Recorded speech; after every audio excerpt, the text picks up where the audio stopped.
3 out of every 5 deaths worldwide are linked to inflammatory conditions. That sounds alarming. But before we jump to conclusions, pause for a moment, because inflammation itself is not the enemy. Most of us live with things we've slowly learned to accept. Feeling tired even after a full night's sleep, skin that never quite settles, a gut that feels bloated or uncomfortable more often than not, moods that feel flatter, heavier, harder to explain. We rarely call these illness. We just tell ourselves, this is getting older, this is modern life, this is normal. But what if these small, everyday signals are not random at all? What if they're connected? Inflammation has become a buzzword online, often dramatic, often confusing. Some say it's dangerous, others say it's unavoidable. So let's step back and ask a calmer question. Is inflammation always bad? Or could it be something your body uses to protect you? Something helpful when it switches on briefly, but costly when it never truly switches off. This isn't about fear. It's about understanding what your body is trying to tell you and learning how to respond with clarity, not panic. Let's start there. To understand inflammation, we don't need medical terms. We just need a simple picture. Inflammation is the body's response system. It's what happens when your body notices a threat and steps in to protect you. If you cut your finger, the area becomes red, warm, maybe a little swollen. That's inflammation doing its job. If you catch a virus, you feel tired, achy, maybe feverish. Again, that's inflammation, helping you heal.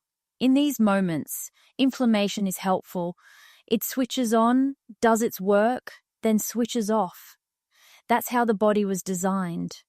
The problem isn't inflammation itself. The problem is when it never quite switches off.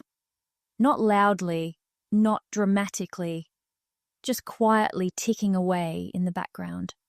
This is what researchers now call low-grade inflammation.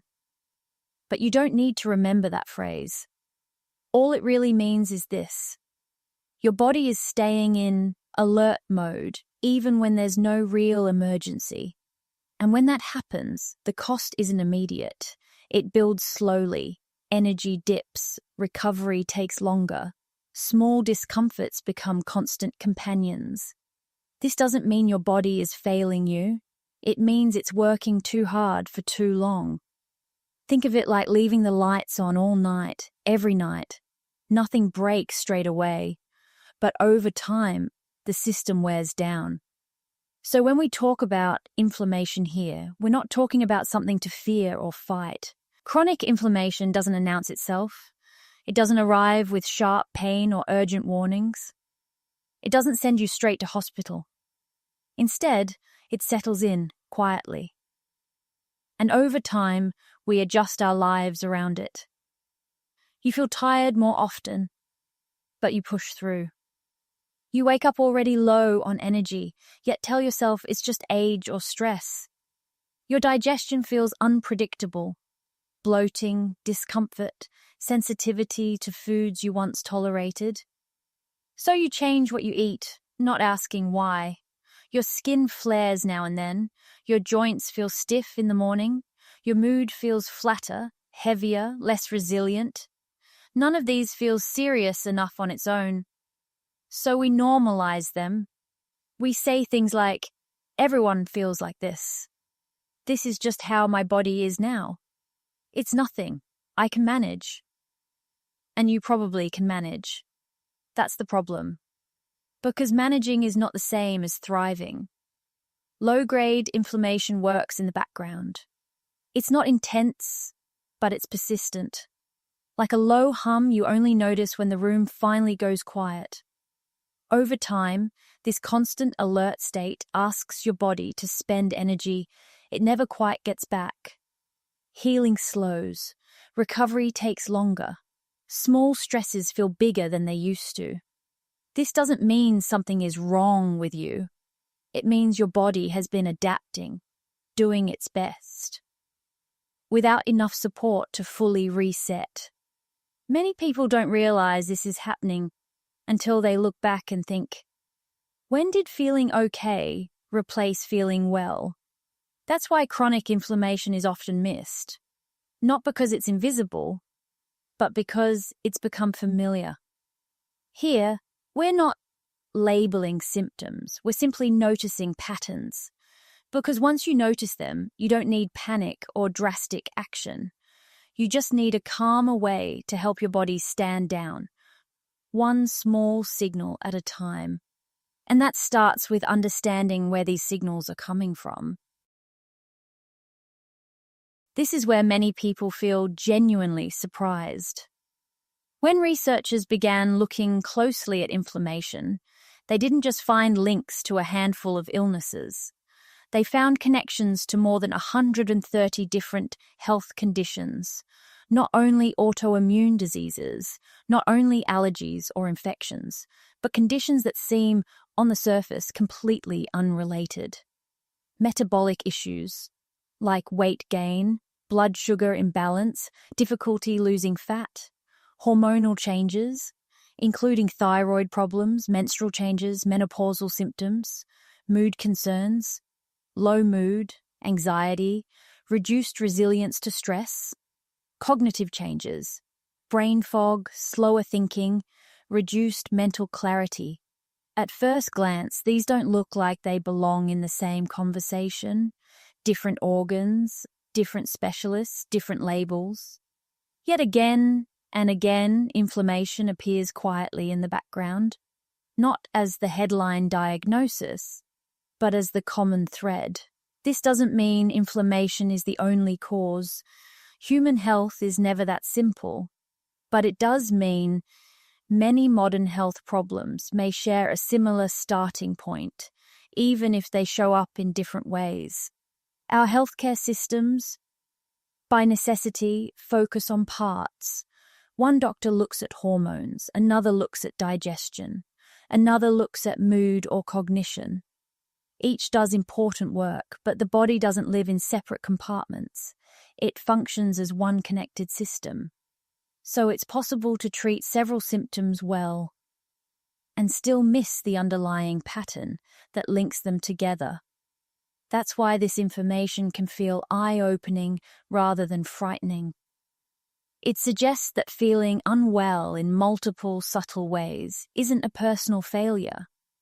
It may simply be a sign that the body has been under low-level strain for too long. And if there is a shared root, there may also be shared ways to support recovery. At this point, a natural question arises. Why does so much of this come back to the gut? The answer is simpler than it sounds. Around 70% of your immune system lives along the lining of your gut, not in one organ, not in one gland, but spread across the entire digestive tract. That alone tells us something important. The gut isn't just about food, it's about protection. To understand how this works, it helps to imagine 3 layers of defense working together. The first layer is the gut microbiome. These are the trillions of microbes that live inside you. When they are diverse and well supported, they crowd out troublemakers and help keep the environment calm. The second layer is the gut barrier. Think of it like a very fine filter, only 1 cell thick, that decides what gets through and what stays out. Nutrients pass in. Irritants, toxins, and unwanted particles are kept away from the immune system. The third layer is the immune system itself. It steps in when something slips past the first 2 layers. In a well-supported body, the first 2 layers do most of the work. The immune system doesn't need to stay on high alert. Problems begin when the gut barrier weakens, a situation often called leaky gut. This doesn't mean holes you can feel. It simply means the filter becomes less selective. Small particles that shouldn't pass through start slipping across. The immune system notices and responds. not dramatically, but constantly. That's how low-grade chronic inflammation can develop. Now here's where the story turns hopeful. Your gut microbes don't just protect, they also produce helpful compounds. One of the most important groups are called short-chain fatty acids, especially butyrate. You don't need to remember the name, just know what it does. Butyrate helps nourish the gut lining. It supports the barrier so it can seal properly, and it sends calming signals to the immune system. In other words, it helps the body feel safe again. When the microbiome is supported, the barrier strengthens, and the immune system can finally relax, not by force, but by design. And that's why the gut sits at the center of this entire conversation.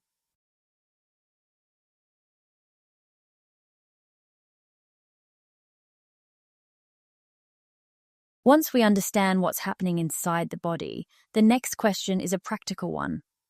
What can we actually do? Not in a dramatic way, not perfectly, just consistently enough to help the body feel supported again. This is where 4 simple food groups, often overlooked, do a surprising amount of quiet work. 1. Fiber. The foundation, 150 words. Fiber isn't about digestion alone. It's the primary fuel for your gut microbes. Without it, the helpful microbes struggle to survive, and the calming compounds they produce begin to decline. When fiber reaches the large intestine, microbes turn it into short-chain fatty acids, including the one we mentioned earlier that supports the gut barrier and settles immune activity. This isn't about counting grams or forcing change overnight. It's about gently increasing variety. Vegetables, legumes, whole grains, seeds. As fiber intake rises, many people notice small shifts first. Less bloating, steadier energy, more regular digestion. Nothing dramatic, just the body working more smoothly. 2. Polyphenols. Color with a purpose. 120 words. Polyphenols are what give plants their color and depth. Berries, herbs, olive oil, dark greens, cocoa, spices. They're not absorbed quickly. Instead, they travel down to the gut, where microbes unlock their benefits. When that happens, 2 things occur at once. The microbiome becomes more balanced, and inflammatory signals tend to soften. Think of polyphenols as conversation starters between food and microbes. The more variety of color you eat, the richer that conversation becomes. And often, people describe feeling more clear, mentally and physically, over time. 3. Healthy fats. Calming, not heavy. 100. Food plays a powerful role, but it isn't the whole story. Your gut and your brain are in constant conversation. When stress rises, that conversation changes. You don't need a textbook to recognize this. Think about how your stomach feels during a tense moment, or how digestion slows when you're under pressure. This is the gut-brain connection at work. Ongoing stress keeps the body in a state of alert. When that alertness becomes constant, the gut environment shifts, and inflammatory signals can quietly increase. Then there's rhythm. The body runs on a daily clock, guided by light, darkness, movement, and rest. Morning light tells the body it's time to be awake and alert. Evening darkness helps it wind down and repair. Yet many of us spend around 93% of our time indoors, under artificial light, moving very little, eating at irregular hours. Over time, the body loses its sense of timing. Sleep becomes lighter.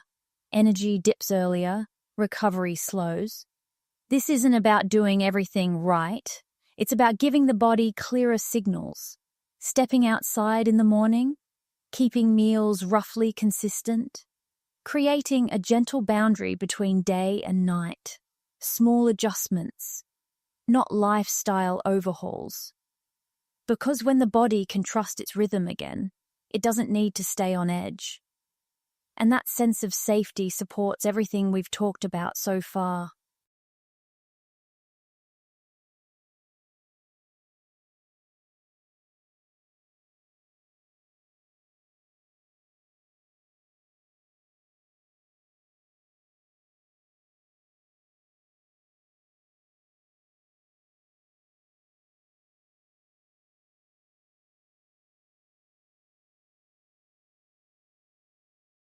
Here's the part many people find reassuring. Your gut microbiome begins responding to what you eat within 24 hours, not perfectly, but noticeably.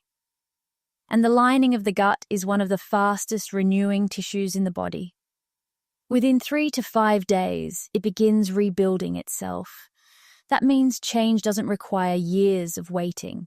It starts with today's choices, not big ones, not perfect ones, just small signals of support. The body isn't broken. It remembers how to recover. When it feels safe, it knows exactly what to do. And that's a good place to begin.